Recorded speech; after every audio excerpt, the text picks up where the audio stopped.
Welcome back to another sweet reaction. It is your boy Sweet. And who am I reacting to? A fellow YouTuber, Crypt. The song is called Bad Friend. Heard it earlier. I was like, no one, this one's dope. I haven't really reacted to Crypt, I don't think, on here. I think I might have did a cypher maybe, but I don't really remember, to be honest. I have bad memory. But man, this one's really powerful song. I really liked it. Definitely could relate. I've had situations like this in my past. You just keep calling and calling, just hoping everything's good, right? But yeah, man, it's a strong song, very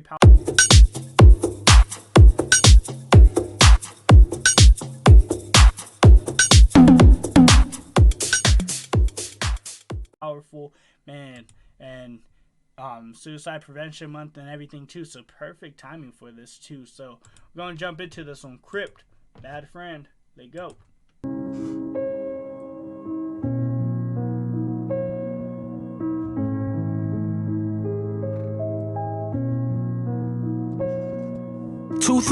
So hold on, right before he even starts like rapping, you already know, like, shoot, whatever she going through, bro, she in a different space, bro. Like, she's at the point where she's just trying to numb herself. She trying to escape from reality. You know, bro.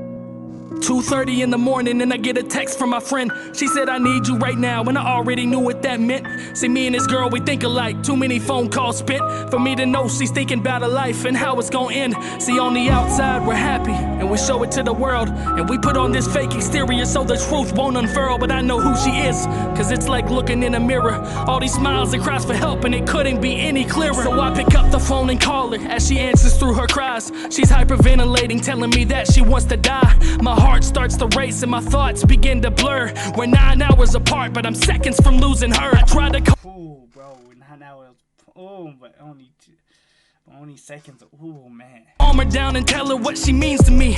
Even though we're new friends, she's seen a side that no one sees. Told her, listen to my breaths, I'm right here, please breathe. You got so much left to do, stay here, don't leave. The cries got even louder as the breaths got short. I told her, listen to my words as I fell down to the floor. Stay with me, I'm here, let it out, it's okay. Just cry till you can't cry, no more tears down your face. A couple minutes went by and the crying finally stopped.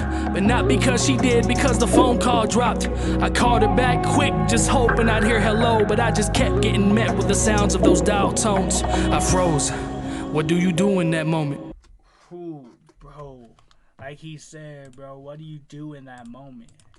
What do you do in that moment? You know, bro, when you are on the other end and you are trying to be there for that person, you know that every single second, your mind's gonna go crazy. Every possible scenario is gonna run through your mind, bro. Ooh, man. And like, if you know that they going through something, but bro, man, your mind is like, oh man, what do I do now, bro? Ooh, come on, Crypt. Do you call the police, or do you hope that she's over it? Get a hold of her parents and tell them the situation, just so they can pull her from college and end her aspirations. Leave it alone and hope it was just an escapade. Pray from a text from her in the morning saying that she's okay.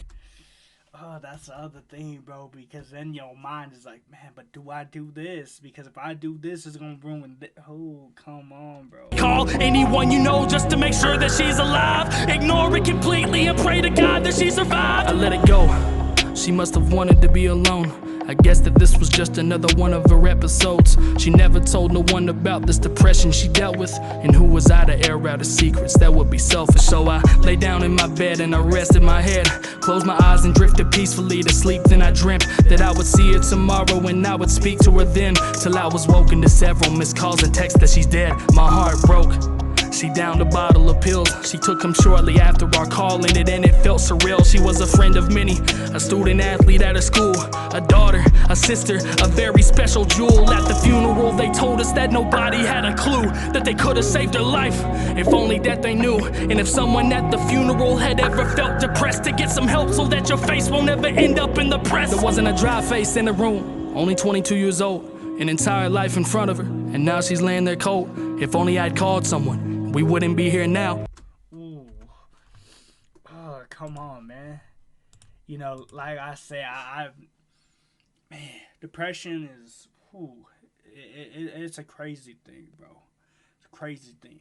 And like, I want people to understand that when you are going through, like, if you are dealing with somebody that's going through depression, though, right? That, like, don't think that they're just being like, don't think that they're just trying to be selfish or anything when they like want to end it. Like literally, they just got no fight left in them, right? And like they could put up a front and all this stuff, and you could think that they're okay, but what they're dealing with is something. And like the thing is, everything could be going good too. Like things could be going good in their life, and they could still be triggered with depression. That happens to a lot of people. Me, I could be having the perfect life, but depression's still gonna hit me randomly where I just can't explain it, bro. But man, come on, Crypt, bro. And nobody would be sad and I wouldn't feel like I let her down. But that's not what happened, cause instead of going to bed, I called every person I knew to check to make sure you weren't dead. I stayed up 7 hours praying every second of it, just hoping to get a text saying that you weren't heaven sent, but then I got it. You told me that I had no right and blocked me on everything, and we ain't talked since that night. Was I a bad friend? Options? I had none. I guess I'd rather be a bad friend than a sad one. Come on, bro. Man. See, and that's the thing, bro. That's like the double-edged sword, right? The other part of it is like, man, if I do this, right? If I literally do this, and then this reaction is theirs, they gonna push you out for you doing what? The thing to save their life when they don't want to. That's the hard part, bro. But you don't want to have it on your conscience that you didn't do anything and that they took their own life, right? You don't want that on your conscience. I like he said at the end, man, I'd rather be a bad friend than a sad one. Oh, bro. That one, I could feel it, bro. It's making my voice shaky, bro. But man, you know what? This was powerful. I ain't even going to tell y'all subscribe this time, man. But without further ado, I'm going to have to bid y'all adieu, and until next time. And if you're going through something, man, I pray for you. Salute. If you made it to the end of this video, I appreciate you so much, more than you ever know. So, Crayon Rocket, our motto is be unique, be creative, be you.